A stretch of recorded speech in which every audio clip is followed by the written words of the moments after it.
In this Elden Ring Shadow of the Erdtree video, we're going to be going over a few tips on how to beat Midra, Lord of Frenzied Flame. You can find this old man with a stick in Midra's Manse, which is located in the south of the Abyssal Woods. This is a boss that is designed to be much easier close up and with a melee build. Ranging him down will be difficult to do as the boss area is relatively small, his moveset has a huge range, and in phase 2 he gets a bunch of ranged attacks. However, he is weak to bleed and can be stance broken pretty easily. In my playthrough, I managed to break his stance 3 times. It's also really easy to get behind him for damage since he has no counter 360 attack that almost every other boss in the game has, and his attack combos are quite basic compared to some of the other bosses in the DLC. From my experience, I think this boss is between a mid-game and a late-game boss, so I recommend a Erdtree level of around 13. Before you actually get into the fight, I recommend using your short-lasting buffs during the short window after you kill his weaker form. There's enough time for a physic and a quick spell. You'll save about 10 or 15 seconds on your buffs compared to if you use them before the fog wall.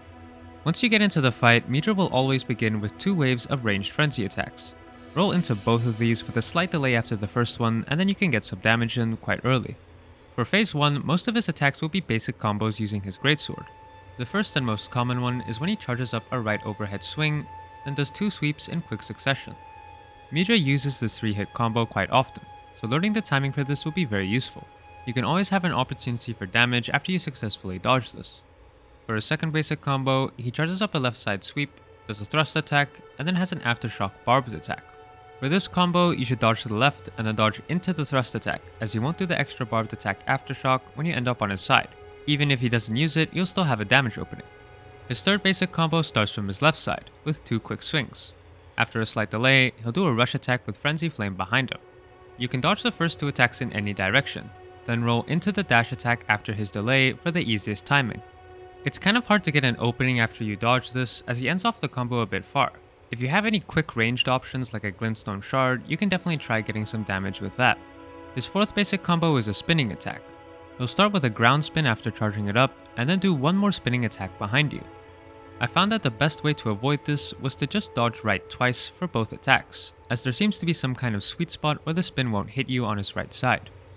His fifth basic combo is 2 sets of quick attacks. From his left side, he does 2 consecutive sweeps, and then after a short delay, does 2 more consecutive sweeps. You can dodge this in any direction with good timing. This is sometimes easy to confuse with the other combos, like the one where he dashes, but the timing for the dodges are actually around the same, so it's not too bad. His sixth and final combo uses a range attack in the middle. He'll start with a delayed left swing, then uses a point-blank ranged frenzy attack, then does 1 more right swing after a short delay. This combo is designed to trip you up by adding what seems to be a combo finisher, the ranged frenzy attack, and then following up with 1 more swing. So whenever you spot him using that ranged frenzy attack mid-combo, don't immediately go for damage. Moving on from combos, he also has a few 1 or 2 hit moves he will do throughout the fight. Sometimes he'll use the nail in his left hand for a 2-hit combo with a slight delay in between. It's worth noting that sometimes he'll only do 1 hit with this move and there isn't much of an opening after dodging the attack, so just try to get 1 light attack in. He'll also try to use a pretty fast ranged frenzy attack in point blank to catch you off guard. When this attack isn't mid-combo, you can dodge it and get about 1 light attack in before his next attack. Moving on to phase 2, at around 70% HP, Midra will rise into the air and crash down in a massive madness explosion. You can't dodge this, so running away is your best bet to avoid that initial damage.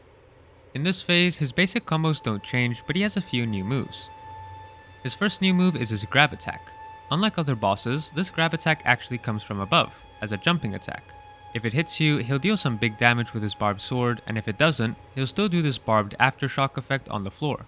So dodge that initial falling attack in any direction, and then after a delay, dodge again for those spikes on the floor, and then you get an opening for some damage.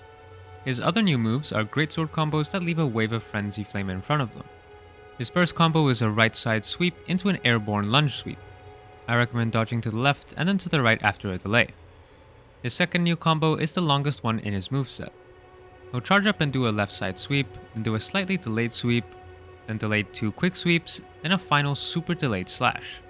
You can dodge in any direction for these attacks, but it's more forgiving if you dodge into the sword rather than away from it. If you can learn the timing, you can get a big opportunity for damage afterwards. The last couple moves in phase 2 are abilities that can one-shot you if you aren't careful. The first is a massive Frenzy Ball explosion. Run away from this as soon as you see him charging this up, as you can't dodge it. The flame after effect on the floor doesn't do damage, so feel free to get a hit in after it explodes. Next is his Frenzy machine gun attack, where he rapidly fires frenzy bolts. If you're close to him, you can just dodge left or right into the boss and he won't be able to turn fast enough to attack you, allowing you to get some damage in. If you're far away though, you can just run left or right.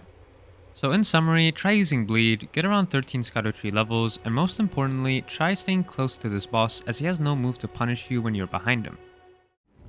Depths of